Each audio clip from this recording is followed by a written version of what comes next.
Assalamualaikum warahmatullahi wabarakatuh.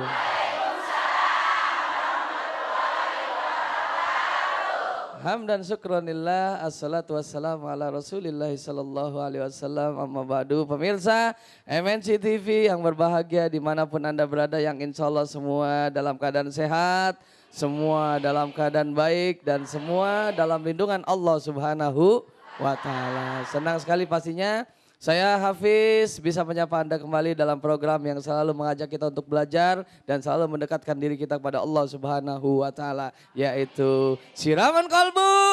Segar di kolbu. Ya alhamdulillah, luar biasa pagi hari ini. Semangat dari jamaah yang hadir pada kesempatan pagi hari ini di Masjid An-Nida membawa semangat juga untuk seluruh pemirsa dimanapun Anda berada. Dan pastinya insya Allah kami akan selalu mengajak Anda juga untuk berpartisipasi bersama kami di line telepon 021 877 800 82. Sekali lagi 021 877 800 82 dan dengan passwordnya Siraman Kolbu. Segar di kolbu. Ya alhamdulillah pagi hari ini kita bersama jamaah dengan warna-warni kerudungnya yang insya Allah dengan semangat yang berbeda-beda dari kampungnya, dari tempatnya dan dari wilayahnya. Dan saya akan menyapa dulu satu persatu karena ibu-ibu datang di sini pasti ada yang berpikir, wah nanti muka disorot di TV, mudah-mudahan dilihat sama anak, sama suami, dan jadi tunjukin wajah semangatnya. Ibu saya kenalan. Yang pertama dari Majelis Salim Ar-Rahmah Tambun Selatan Bekasi. Waalaikumsalam warahmatullahi wabarakatuh. Selanjutnya Majelis Tarmiyatul Ummahat Taman Mini Indonesia Indah. Waalaikumsalam. Kemudian Majelis Taklim Pengajian Akbar Banyu Asin Sumsel. Waalaikumsalam. Ini jauh sekali, dari kapan ibu berangkatnya? Hari Sabtu. Baru hadir sekarang. Nginep di mana ibu? Subhanallah, semangat luar biasa. Terima kasih ya Bunda. Dan selanjutnya Majelis Taklim An-Nur Parung Panjang Bogor. Waalaikumsalam warahmatullahi wabarakatuh. Kemudian Majelis Taklim Islamic Center Bina Rohani Tanjung Priuk. Waalaikumsalam warahmatullahi wabarakatuh. Selanjutnya Majelis Taklim Nurul Huda Bekasi. Waalaikumsalam warahmatullahi wabarakatuh. Ya pastinya ibu-ibu di sini dari rumahnya datang ke sini dalam rangka untuk menuju kepada kebaikan ya Bu ya. Ingin ngaji, ingin taklim bersama guru kita. Dan alhamdulillah pagi hari ini subhanallah luar biasa kita bersama guru kita yang insya Allah siap dengan ilmunya, siap dengan pencerahannya buat kita semuanya. Langsung saja kita sapa, ada Buya Yahya. Assalamualaikum Buya. Waalaikumsalam warahmatullahi wabarakatuh. Cium tangan biar berkah. Subhanallah. Kalau cium tangan nama Kiai, Ibu insya Allah sama Buya, insya Allah kita mudah-mudahan diberikan keberkahan oleh Allah Subhanahu wa Ta'ala. Ibu mau cium tangan sama saya Bu? Buya, alhamdulillah nih Buya nih kita pembahasan kita adalah tentang kiat menuju kebaikan. Dan ini pastinya banyak sekali yang akan dijabarkan sama Buya nih. Karena ibu-ibu di sini kan pastinya juga ketika berangkat dari rumah dalam rangka niat yang baik. Tapi seperti apakah? Apakah ketika seperti ini saja sudah dikatakan baik atau seperti apa supaya hidup kita lebih baik lagi? Itu. Silakan Buya. Baik, Masya Allah. Bismillah. Assalamualaikum warahmatullahi wabarakatuh. Waalaikumsalam warahmatullahi wabarakatuh. Yang kami cintai, yang kami muliakan, ibunda, ayahanda kami, saudara-saudari, baik yang hadir, para pemirsa semuanya, dan juga sahabat kami, saudara kami yang semoga senantiasa dimuliakan oleh Allah Subhanahu wa Ta'ala. Ya Allah. Kalau kita ingin mencari sesuatu, maka kita harus tahu sesuatu tersebut. Dan mari kita mulai dengan salawat dulu. Allahumma salli ala Sayyidina Muhammad wa ala ali Sayyidina Muhammad. Dalam memulai segala sesuatu, kalau kita ingin menggapai segala sesuatu, kita harus tahu sesuatu tersebut. Orang sering bicara kebaikan. Orang bicara tentang kemuliaan. Harus tahu kebaikan itu seperti apa. Sholat adalah baik. Akan tapi, apakah cukup orang dengan sholat? Banyak ibadah-ibadah itu ternyata tidak harus dalam bentuk sujud dan ruku. Tidak harus dalam bentuk sujud dan ruku. Akan tapi dengan urusan dengan manusia adalah ada makna kebaikan. Sehingga suatu ketika ada orang datang kepada Nabi, para sahabat Nabi datang kepada Nabi dan Nabi bertanya kepada mereka, "Atadruna manil muflis?" Apakah kamu tahu siapakah orang bangkrut? Nabi SAW bertanya. Para sahabat Nabi menjawab, kita tahu semua orang bangkrut. Dagangan habis, duit hilang. Tekor. Man la mata'alahu wala dirham. Orang yang enggak punya duit, dagang habis. Tapi Nabi menjawab tidak seperti itu. Al-muflis, orang bangkrut adalah orang yang ya'ti yaumal qiyamati bi sholatin wa siyamin wa zakatin. Orang yang datang di hari kiamat, Bu, Pak, dengan sholatnya. Dia punya puasa. Ibadahnya banyak, datang di hari kiamat, tapi ternyata di situ banyak yang menuntut. Karena waktu di dunia dia telah berbuat dolim. Dharaba hadha wa syatama hadha wa akhadha mala hadha. Di dunia ada kadang gunjing si A, nyaci si B, ngambil duitnya si C dan seterusnya. Maka sampai habis, ukhidha min hasanati, diambil dari kebaikan orang yang katanya ahli surga tadi. Dikasihkan orang yang didolimi. Jadi orang yang didolimi itu nuntut. Malaikat jangan boleh masuk surga itu orang. Biarpun dia ahli sholat, ahli ibadah, dia punya urusan kepadaku. Akhirnya malaikat membuat perhitungan. Diambillah dari kebaikan orang yang katanya ahli sholat kepada orang tersebut. Diambilkan lagi kepada orang satunya lagi. Sampai habis kebaikannya. Malaikat bertanya kepada Allah, ya Allah habis kebaikannya. Allah memerintahkan, ambil dari dosa-dosa orang yang telah didolimi, tumpangkan kepada orang tersebut dan hantarkan ke neraka. Sekarang kita harus cerdas berbuat baik. Tidak cukup dengan sholat saja. Akan tapi ada urusan di rumah. Makanya fikih kita nanti fikih kemasyarakatan. Agar imbang, baik kepada Allah dan baik kepada manusia. Orang sering tertipu dengan ibadahnya. Kadang sujud, ngaji, sama suami cemberut. Ngomong kasar.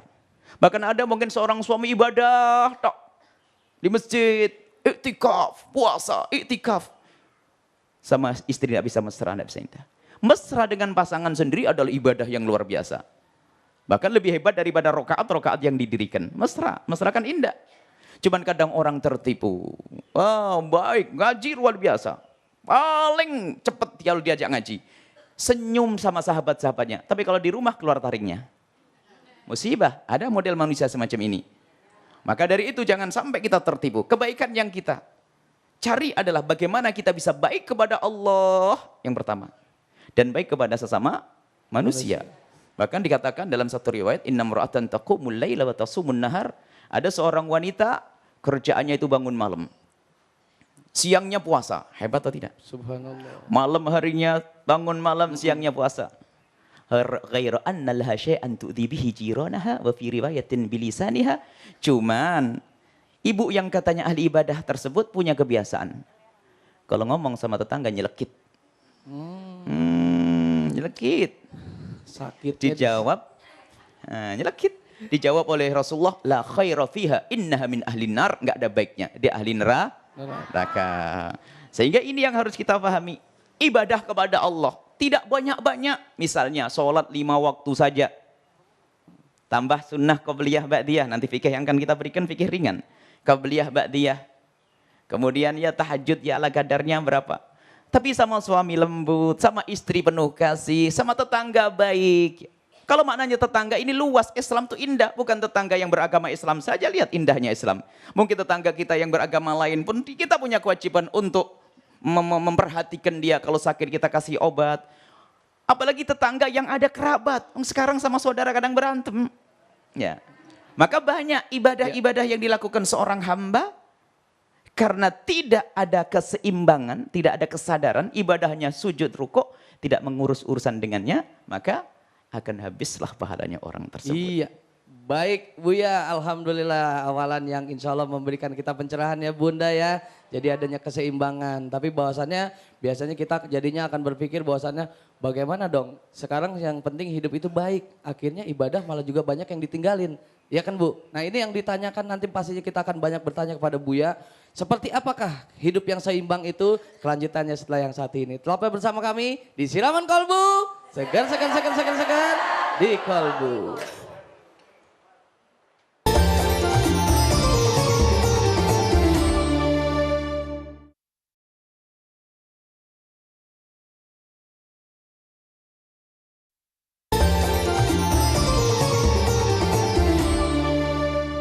Alhamdulillahirrabbilalamin. Kita kembali lagi dalam acara kita Siraman Kolbu. Segar di Kolbu. Ya Buya, kita akan lanjutkan kembali Buya. Dan tadi saya memang sempat bahwasannya saya pernah berbicara dengan orang. Ketika dibilang bahwasannya hidup yang penting baik.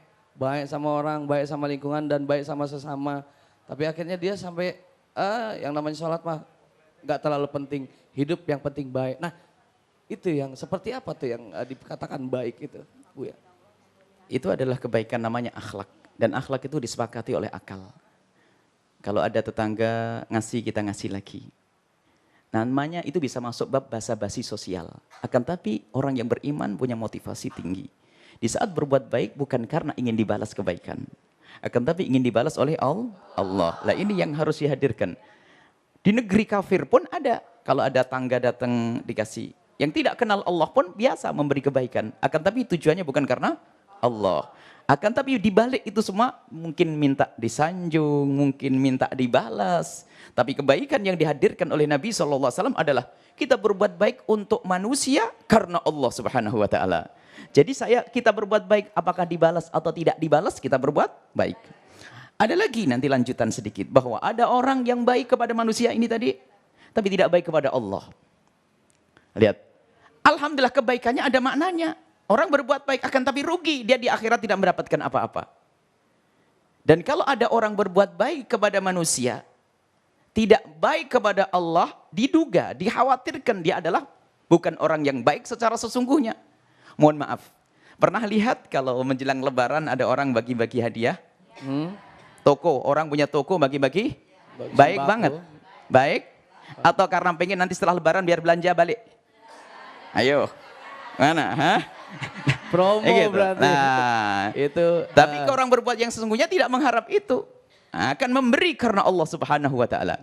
Maka jika ada orang berbuat baik tapi kok dengan Allah tidak baik, maka ketulusannya yang perlu dibenahi.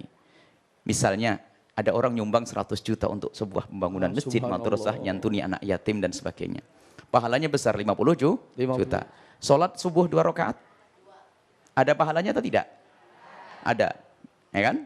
Sementara nyumbang masjid adalah sunnah, sholat subuh hukumnya wajib. Dia paham pahala atau tidak? Kalau orang kenal pahala dari Allah, pasti akan senang sholat subuh. Maka ini kepincangan di situ. Maka kalau pincang berarti tidak benar. Ibadahnya tidak benar. Baik kepada manusia, tidak baik kepada Allah, bohong. Baik kepada Allah, sama suami gak baik, bohong. Biarpun ngaji setiap hari. Nah, baik. Kemudian harus tahu ini, muqaddimah dari ini semuanya, ilmu yang kita dapat bukan untuk orang lain. Kami khawatir untuk saya sendiri, pulang berubah.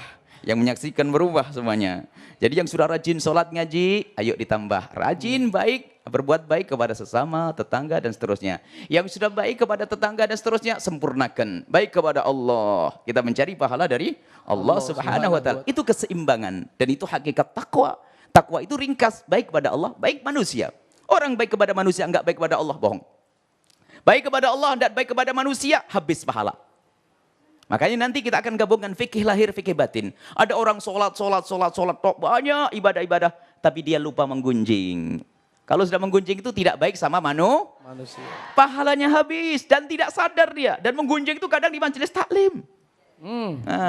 Dan kalau diisyaratkan Nabi tadi, orang perempuan yang ahli sholat, ahli ibadah. Ternyata memang ujiannya orang yang ahli ibadah itu biasanya kalau ngomong nyelekit. Orang yang sudah punya kebaikan biasanya ngerendahin orang. Ngaji. Oh sudah tua tidak mengaji. Gimana? Jadi ngomongnya sering nyelekit, tidak sadar. Yang suka ngomong nyelekit angkat tangan mau didoain nih. Ada di sini Bu. Coba yang merasa kalau emang ada, tolong jangan unjuk tangan Bu ya. Karena malu Bu. Iya Bu ya, subhanallah luar biasa. Jadi intinya adalah keseimbangan. Ketika melakukan kebaikan kepada manusia pun harus melakukan kebaikan kepada Allah. Tapi ketika melakukan kepada Allah kita sudah baik. Terus kepada manusia kita sudah lakukan. Tapi kalau memang ujung-ujungnya karena ada niat yang berbeda, itu pun akhirnya tidak dianggap baik. Tidak diterima oleh Allah Subhanahu Wa Taala. Nah itulah yang kita maksud. Maksudnya kenal Allah, berbuat baik dengan manusia karena Allah. Dan berbuat baik kepada Allah. Misalnya sholat, dipenuhi semuanya. Itu kebaikan yang sesungguhnya. Jadi kalau sudah kenal Allah, di saat berbuat baik dengan manusia karena Allah. Kita berbuat baik kepada tetangga karena perintah Rasulullah. Bukan kita berbuat baik kepada tetangga biar tetangga jaga rumah kita di saat pergi. Bukan begitu. Ada kadang kita baik sama tetangga, kasih makan. Kenapa? Nanti kalau pergi biar rumah kita dilihat. Itu nggak benar sudah. Niatnya bukan karena Allah. Subhanallah, kalau amal karena Allah tuh enak. Jadi kita berbuat karena Allah. Tetangga kita berbuat karena Allah. Sehingga di saat kita berbuat baik tidak dibalas dengan kebaikan, kita tidak akan capek karena kita mengharap balasan dari Allah. Maka keseimbangan ini penting. Dan memang mungkin dan banyak dan ada di antara kita banyak baik kepada Allah. Nah, tinggal yang sudah baik kepada Allah, yuk kita sempurnakan baik dengan manusia. Ada di antara kita, memang kita manusia tempat salah, gak sempurna. Ada yang baik kepada manusia, tapi belum baik kepada Allah. Yuk mulai hari ini, sholatnya diperhatikan. Sholat 2 rakaat itu susah tidak sih? Sholat subuh. Nah, makanya fikih ringan nanti, sholat bayangin. Kalau kita bayangin sholat itu ibu, Bapak kalau sholat, itu bawa apa sih? Nggak ada yang dibawa kan? Di kepala kita tidak ada yang kita sunggi, tidak ada yang kita jinjing. Cuman apa? 2 menit. Nggak bawa apa-apa. Tapi tidak bisa sholat. Ada orang tidak bisa sholat. Kenapa tidak bisa sholat? Padahal waktu kerja 2 jam dia ngangkat barang kuat. Karena tidak dipilih oleh Allah. Dia mungkin bisa baik kepada manusia saja, tapi tidak baik kepada Allah. Dan bukanlah orang baik yang sesungguhnya. Sungguhnya baik. Alhamdulillah Buya. Dan pastinya kita berikan kesempatan kepada pemirsa di rumah yang sudah bergabung bersama kami di sini. Halo, Assalamualaikum. Waalaikumsalam warahmatullahi wabarakatuh. Iya, silakan Kolbu. Seger di kalbu. Alhamdulillah. Dari Bapak siapa namanya, di mana ini Bapak? Hamba Allah di Jawa Tengah. Di daerah mana Pak? Di Jawa Tengah. Di Jawa Tengah. Silakan Bapak. Assalamualaikum Pak Yai. Waalaikumsalam warahmatullahi wabarakatuh. Apa yang mau nanya ini hubungan dengan sholat Pak ya? Begini Mas Pak ya. Saya baca hadis itu dari riwayat Anas, tepatnya dari Sahih Bukhari ya. Itu ada hadis menerangkan bahwa Nabi dan sahabat Nabi itu dalam sholat tanpa menggunakan bismillah. Jadi langsung Alhamdulillahirrahmanirrahim dan seterusnya. Yang pertama itu. Yang kedua, apakah saya sholat sah kalau di belakang imam umpamanya sholat subuh tanpa saya membaca Fatihah? Ada juga yang mengatakan bahwa hadis bahwa bacaan imam adalah bacaan makmum gitu. Apakah saya sah tanpa sholat? Yang kedua, Pak Yai, minta tolong dalil dari Al-Quran atau hadis atau yang lain untuk yang orang habis orang meninggal itu ada hari, 40 hari, 100 hari dan haul. Tolong untuk dijelaskan. Terima kasih Pak Yai. Oke. Assalamualaikum warahmatullahi wabarakatuh. Waalaikumsalam warahmatullahi wabarakatuh Bapak. Bapak. Ya Pak Buya. Pertanyaan pertama adalah beliau melihat atau membaca sebuah hadis tentang bacaan bismillah ketika di awalan. Bismillahirrahmanirrahim. Jadi ini pembahasan para ulama. Dan tidak ada perlunya kita mencela ulama. Ulama berbeda pendapat dalam hal ini. Yang menganggap dirinya paling benar telah sombong dengan ulama. Dalam hal ini ulama berbeda pendapat. Madhab Imam Syafi'i dengan hujjahnya. Bisa dirinci hujjah. Dan kita ada tulisan tentang ini semuanya. Madhab Imam Syafi'i mengatakan bahwasanya bismillah termasuk bagian daripada surat Al-Fatihah. Sementara yang lain mengatakan tidak. Seperti Imam Malik dan lainnya. Menurut madhab Imam Syafi'i dan riwayat Imam Ahmad bukan. Jadi menurut madhab Imam Syafi'i lah adalah termasuk bagian daripada Al-Fatihah. Maka menurut madhab Imam Syafi'i dan masyarakat Indonesia rata-rata Syafi'i, yang tidak pakai bismillah berarti tidak sempurna Fatihahnya.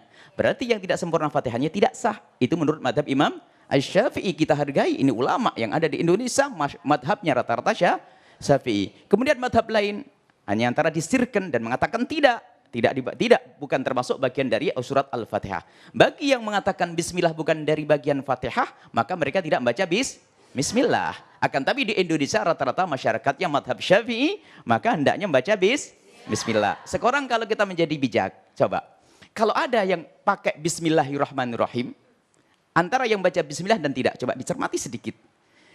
Kalau menurut madhab Syafi'i, tidak pakai bismillah tidak sah Fatihahnya. Baik. Kalau pakai bismillah sah. Sekarang mana yang bijak coba? Di masyarakat Syafi'i di Indonesia. Kalau ada orang sholat nggak pakai bismillah, ada yang mengatakan tidak sah, yaitu madhab Syafi'i. Tapi kalau ada orang membaca Fatihah pakai bismillah, ada yang mengatakan tidak sah? Tidak ada yang mengatakan tidak sah. Maka lebih bijak adalah kalau kita pakai bismillah, khususnya di masyarakat Indonesia. Sederhana atau tidak? Nah baik, ada masalah hujah, ada sendiri hujahnya, bukan riwayat dari Anas saja, Imam Abu Hurairah, dan masih banyak riwayat dari madhab Imam Asy-Syafi'i radhiyallahu anhu. Kemudian pertanyaan yang kedua, masalah membaca surat Al-Fatihah. Itu juga berbeda pendapat. Jumhur ulama dari madhab Imam Syafi'i, Imam Ahmad, Imam Malik mengatakan harus Al-Fatihah. Tapi Fatihah itu harus, kalau tidak Fatihah tidak sah. Adapun menurut Imam Abu Hanifah, ma tayassara minal Quran apa saja. Jadi Imam Abu Hanifah membedakan antara antara fardu dan wajib.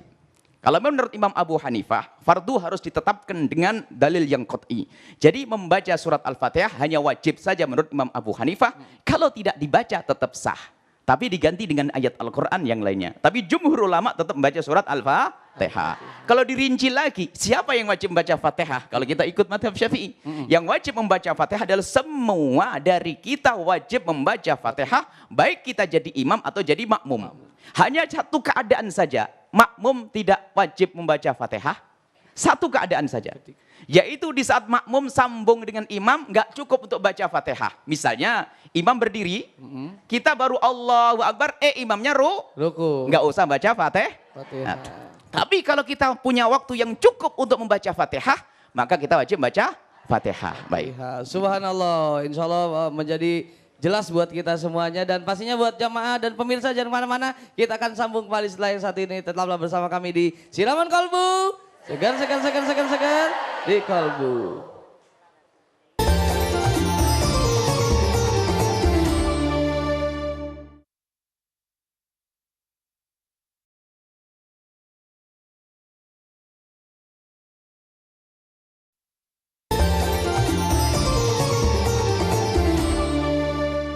Alhamdulillahirrabbilalamin. Kita kembali lagi dalam acara kita Siraman Kolbu.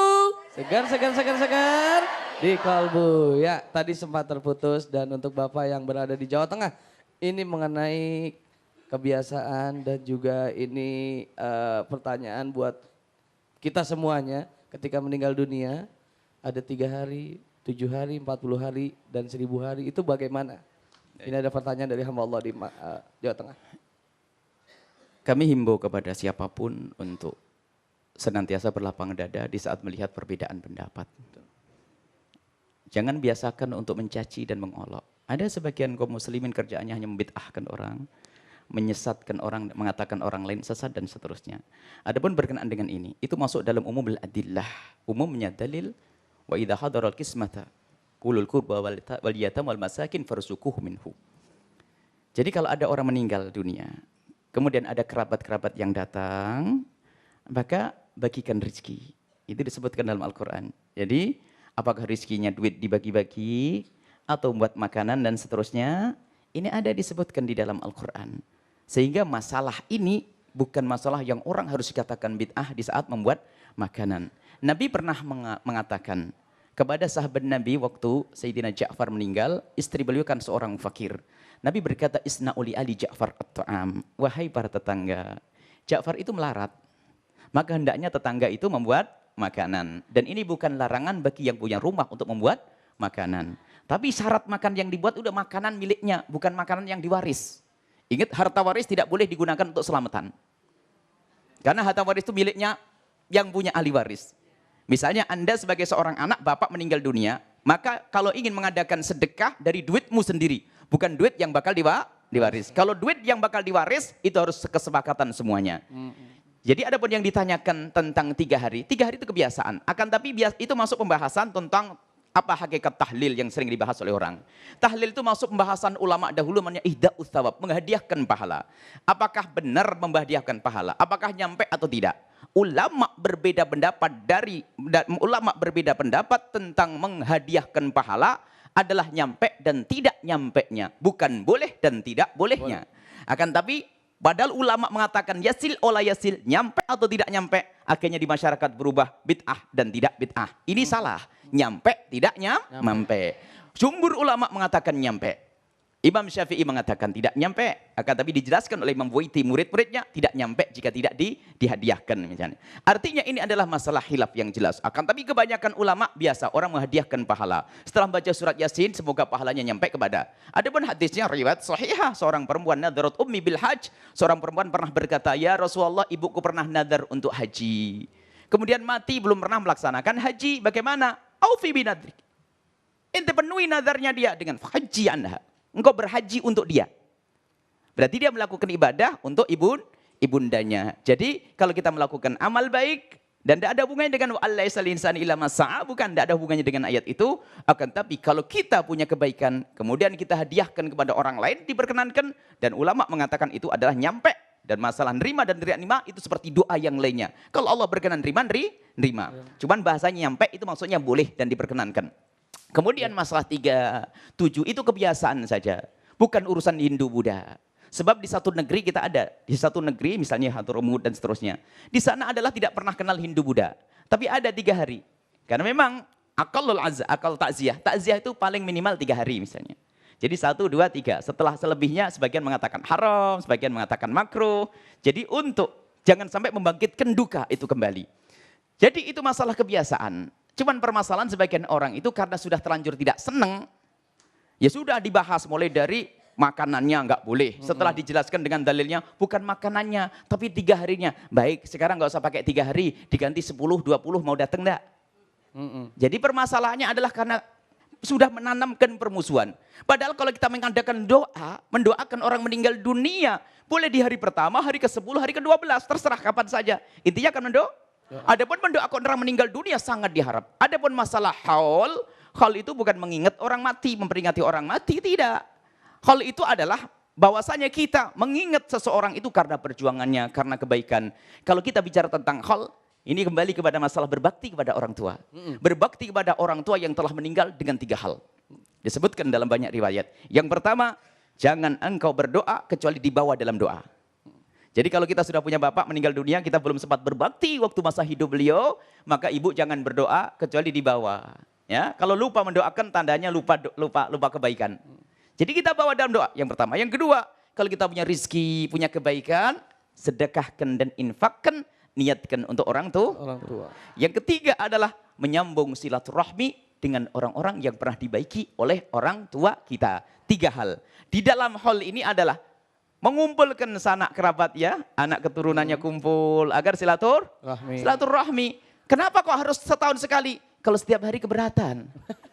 Oh, ada yang di Sumatera tadi, ada di ini. Urusan setahun, kadang-kadang orang membahas sesuatu yang seharusnya tidak usah dibahas. Ya sudah, kalau tidak mau setahun sekali, ya sudah setahun setengah sekali.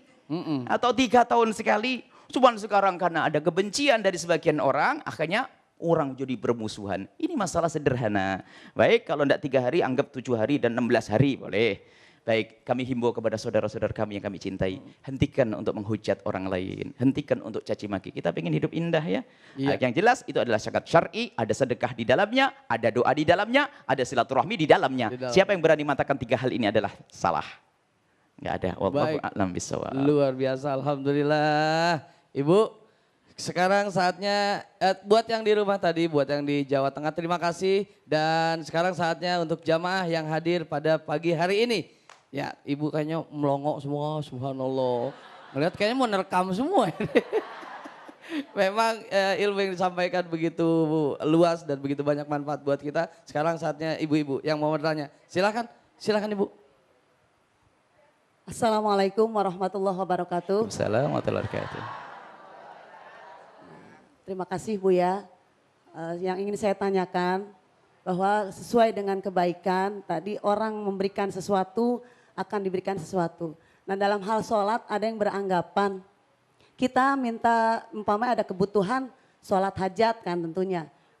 Ada yang beranggapan oh itu makanya sholatnya ada keinginannya. Menurut Buya, pendapat Buya bagaimana hal seperti ini? Untuk tobat karena dosa kita banyak seperti itu dan lain sebagainya. Itu saja Buya, terima kasih jawabannya. Assalamualaikum warahmatullahi wabarakatuh. Kan belum dijawab Ibu. Belum dijawab. Terima kasih. Baik Buya, seperti apa tuh ketika melaksanakan salat hajat berarti ada niat dan ada kemauan. Baik, sederhana. Tingkat ikhlas itu ada tingkat-tingkatannya. Kalau tingkat ya orang kelas tinggi, tapi bukan pangkat kita ini.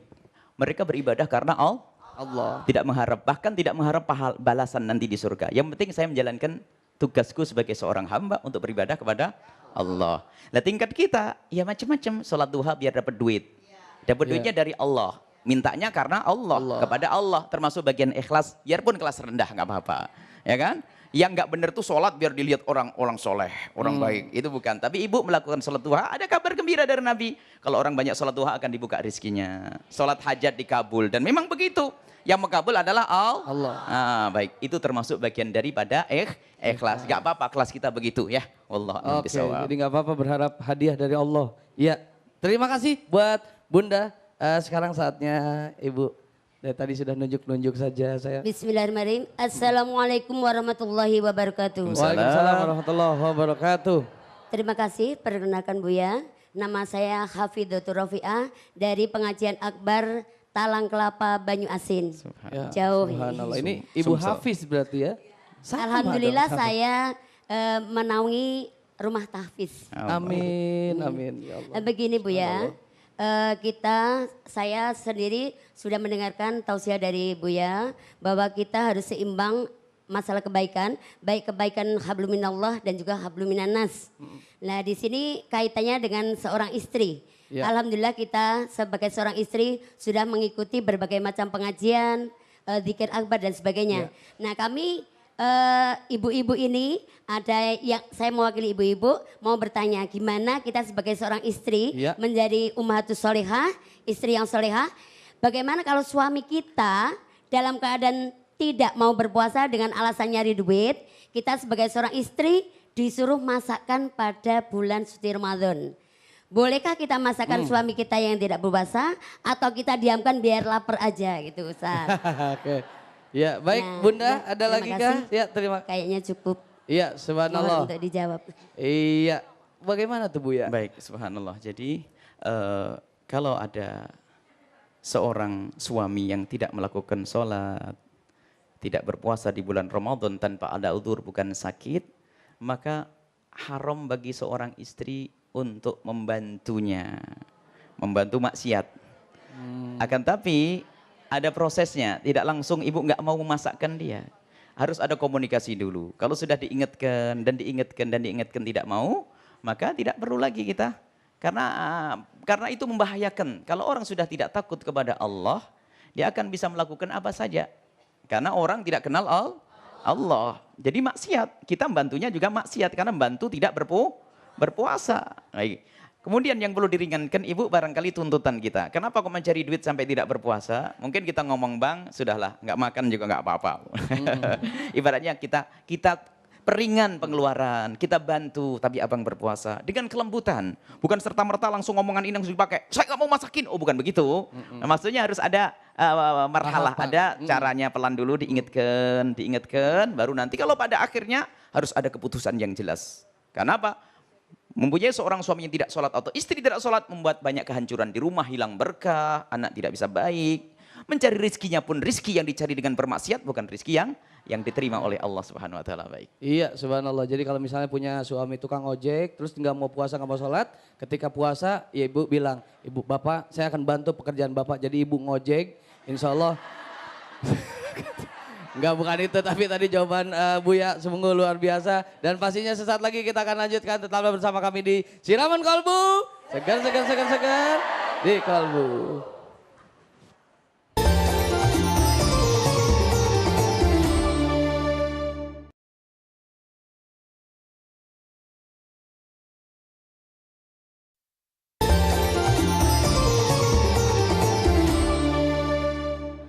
Alhamdulillahirrabbilalamin. Pemirsa kita kembali lagi dalam acara kita Siraman Kolbu.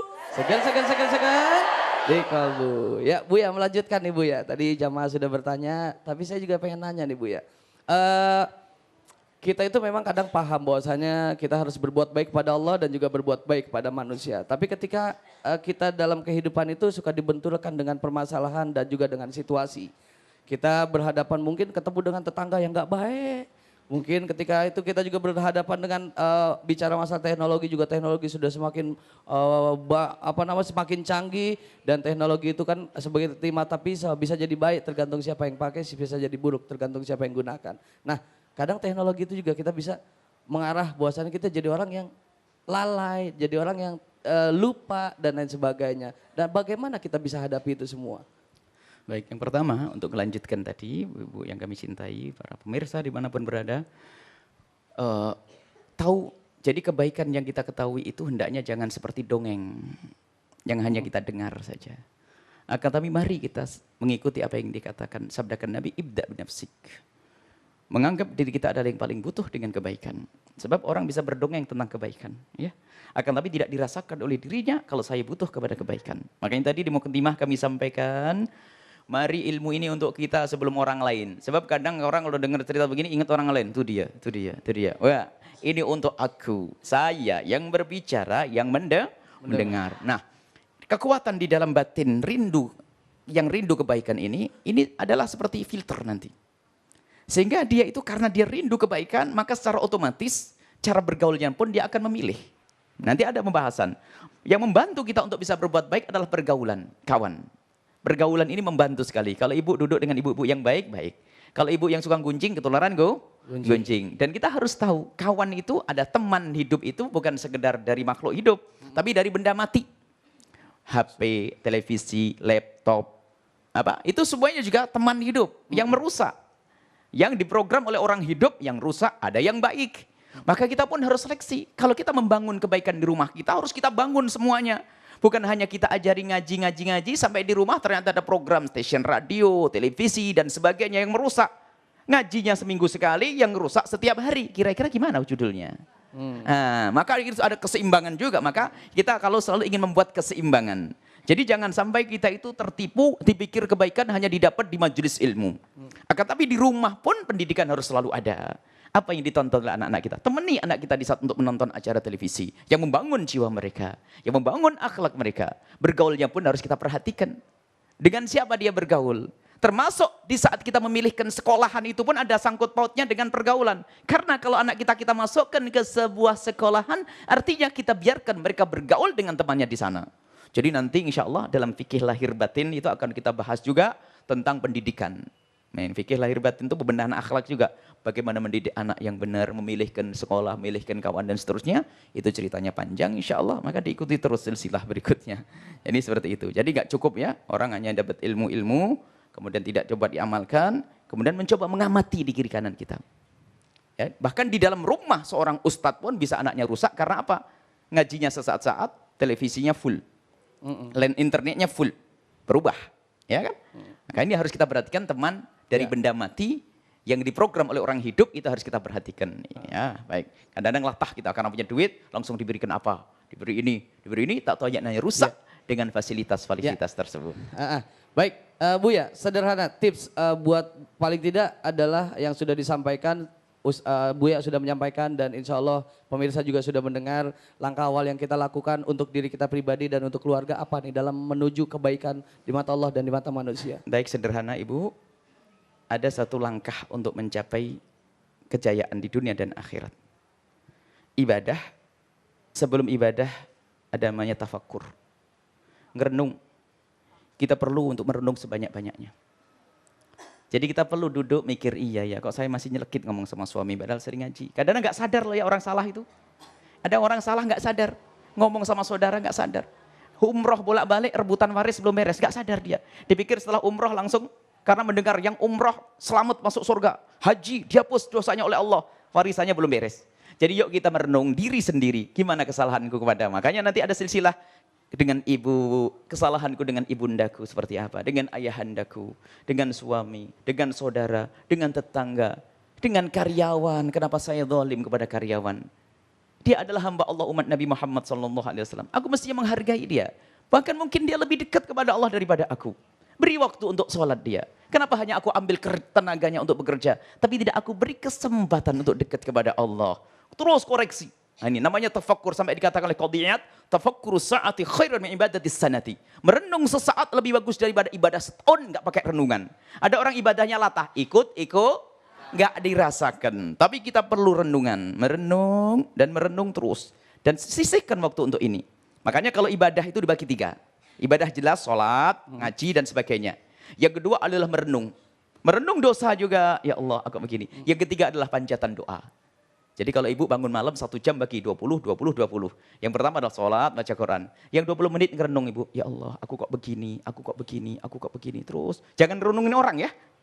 Ngerasanin orang nanti, ngerenungin diri, aku kok begini, begini, begini. Maka insaf itu. A'la maqamul iltisaf. Tingkat kebersihan hati yang paling tinggi, kesadaran kalau dirinya berbuat salah.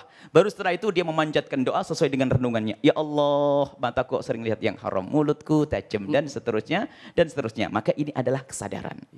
Nah, ini adalah kunci paling kuat. Bagaimana kita sampai kepada kemuliaan yang sesungguhnya. Alhamdulillahirrabbilalamin. Subhanallah, luar biasa kajian pagi hari ini. Dan insya Allah kita semua adalah orang-orang yang selalu merenung dalam kehidupan kita agar lebih baik lagi. Bu ya, kita berdoa. Kita semoga apa yang kita sudah lakukan hari ini mendapat kebaikan dan juga keberkahan dari Allah Subhanahu wa taala. Silakan Bu ya. Bismillahirrahmanirrahim. Alhamdulillahirabbil alamin. Allahumma shalli ala sayyidina Muhammad wa ali sayyidina Muhammad. Allahumma ya Allah yang menyaksikan kami saat ini ya Allah. Seperti Engkau mudahkan kami untuk bergabung di acara mulia ini. Muliakan kami dengan sesungguhnya di dunia dan di akhirat. Di diri dan keluarga kami, anak-anak kami semua ya Allah.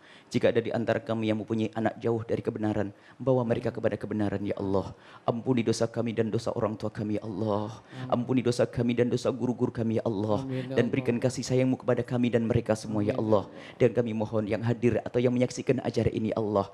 Kami kelak mohon kumpulkan kami kembali bersama kekasih-Mu Nabi Muhammad. Dan kami mohon ya Allah, jauhkan kami dari melihat aibnya orang lain.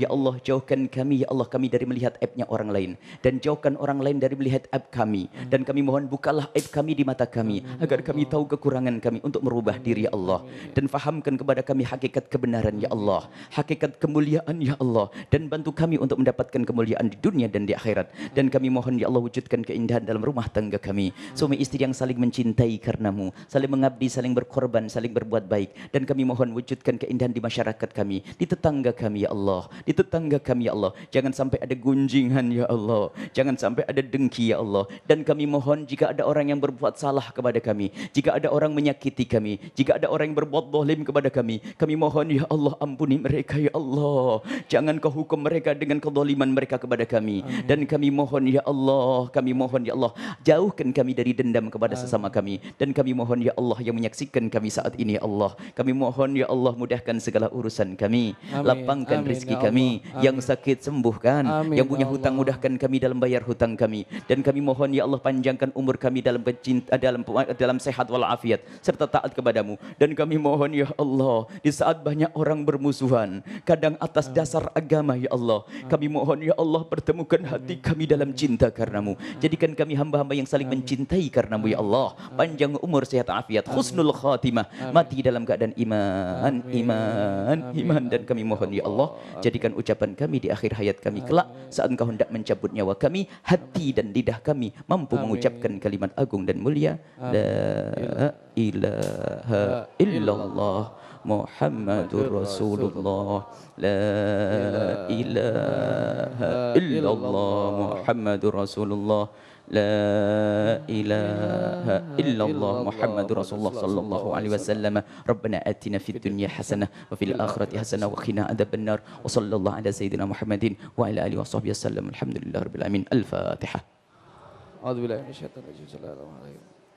مالك يوم الدين. صراط الذين أنعمت عليهم غير المغضوب عليهم ولا الضالين. آمين.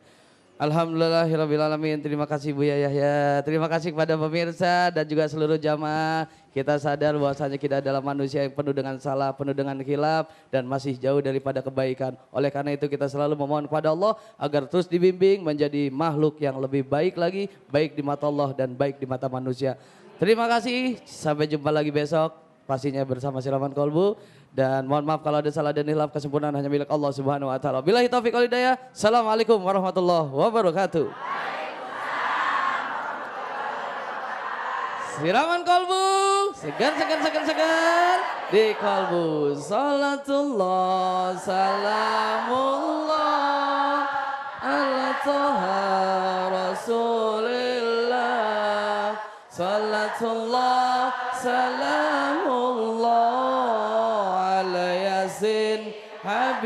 بالله